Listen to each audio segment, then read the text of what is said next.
Hi, Max Brantley with the Arkansas Times. Thursday, December 11th, news in Arkansas.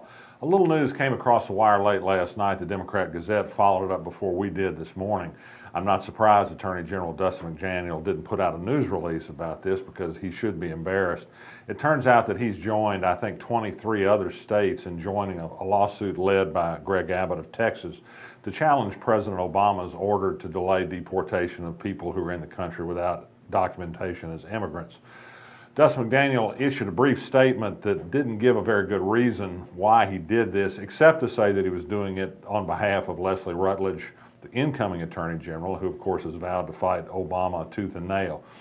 For Rutledge to decide to enter this suit makes perfect sense. She's a Republican. The Republicans, all Attorney Generals in this suit are Republicans, except for Dustin McDaniel, are going to fight Obama at every turn. It would be expected from her. Why Dustin McDaniel felt like on his way out the door he had to cater to her whims when she could just as easily have filed this motion herself in a few weeks has yet to produce a very satisfactory response from Dustin McDaniel. Democrats are not very happy about what he's done. It certainly won't preserve any future political viability for him to do this little bit of window dressing at the end of his tenure, an unaccountable thing on a largely undistinguished tenure as Attorney General. News today is no news from the Arkansas Supreme Court on the marriage case. It's been 3 weeks since oral arguments on the appeal of the lawsuit that struck down the state same-sex marriage ban. No decision today. People who watch the court closely believe there's probably a deep division on the court. Uncertain still how they're going to end up ruling. Their deliberations are secret of court. Of course, I think that there is going to be probably some sharp disagreement at the state level. And it raises the question, a very interesting question, that the court is about to be on a change of personnel. At the first of the year, there are going to be 2 new justices. A couple of the people who are considering this case now, one will retire and one is a special justice.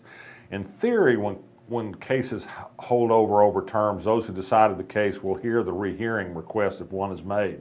But if it comes after the first of the year and there are 4 justices who say, I don't like the way this case was decided, let's presume there's a 4-3 decision in favor of overturning the ban, they might say, let's have a rehearing with the new court. It could happen. This has brought up a whole lot of questions among the legal community about the relative interest of the people who are on the court now. There's some strong influence on the part of John Goodson, a trial lawyer who's married to Courtney Goodson, one of the associate justices who's going to run for Supreme Court in 2 years.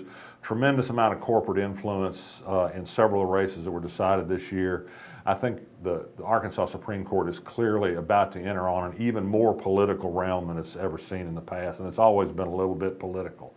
Other news today, the police did confirm that T.C. Edwards, a local, very warmly regarded figure on the local music scene, was the person who was found dead in a carport Sunday on Howard Street.